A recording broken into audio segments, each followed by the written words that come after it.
Alrighty, I've got a few days to spare because of waiting for the paint, and I've got the car going off to get the rear brake lines done next week, and then it's going to get the air conditioning fitted, and then it's going to get the exhaust fitted, all in 1 week.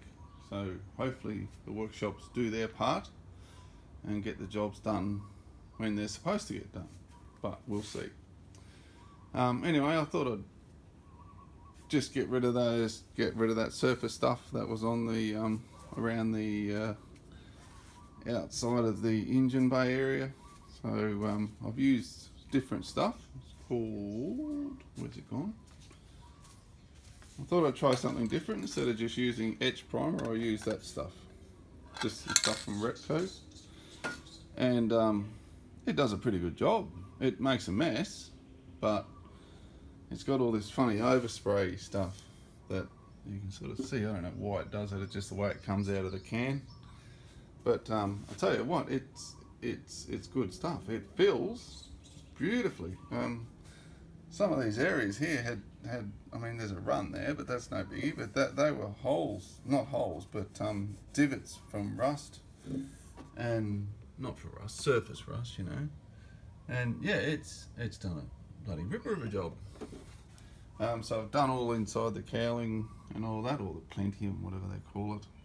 So that's all been treated in there as well. So yeah, it's actually put a really good solid coat all over it. Pretty thick for stuff out of a can instead of the stuff that's gone on a, you know, like in a spray gun. It's actually done a pretty thick coat, so that's just a bit of sanding needed there. I covered up the compliance plates and all that with tape, but yeah, other than a few runs where I went a bit too thick, it's actually come up bloody good. So I'm just going to give that a quick sand, and then chucks a couple of coats of primer surfacer over it while I've got it all covered. But yeah, happy with that. It's actually pretty good. It's thick. It comes out, sprays out really, really thick. So you can sort of see, you can see the coat it puts on there. It actually fills the hole, the little tiny little divots really, really well, and it's covered up this stuff really well. Where I had that treatment, it's covered all that up beautifully and smooth now. Still got obviously that there. I still need to get some more filler through there.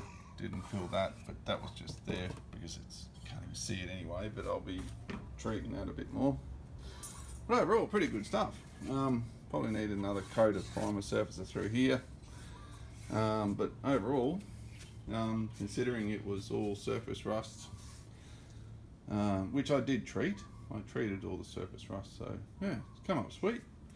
I think this stuff would be very good to use in there, in the plentium area. I reckon it'd be really good stuff to use, even if you didn't use it anywhere else, because it covers it, and it also treats any sort of surface rust as well.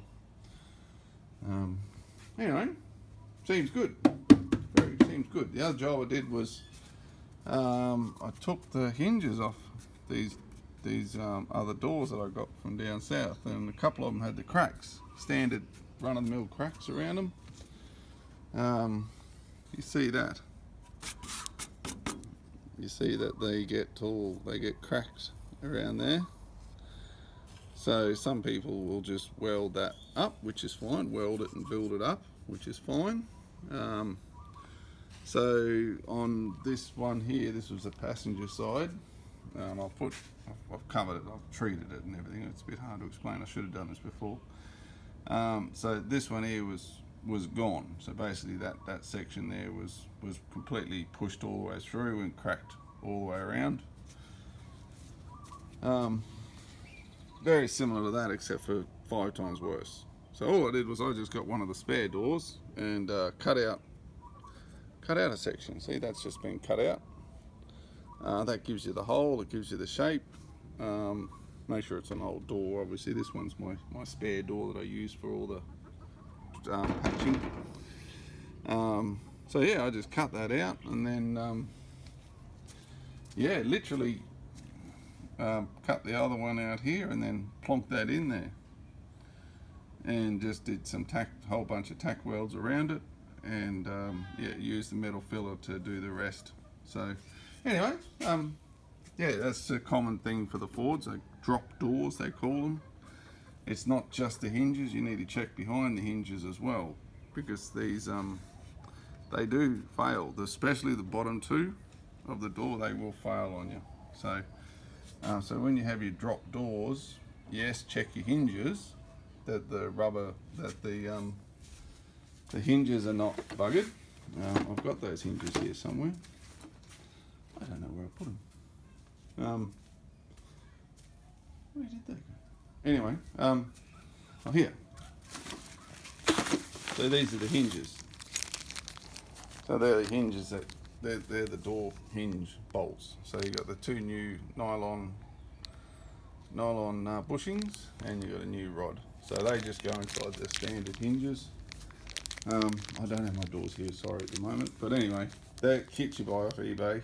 They're cheap. So yeah, make sure that it's not just the hinge, because it may not be just the bushing, it may actually be cracked around here, so you're gonna have to do a little bit of welding on that one. Like I said, I'm a bad welder, but like, it's solid, it's good, so I'm just gonna pretty that up and make it good. So you do obviously need a spare door, or you use metal and just make a hole yourself, whatever, you can do that easy enough.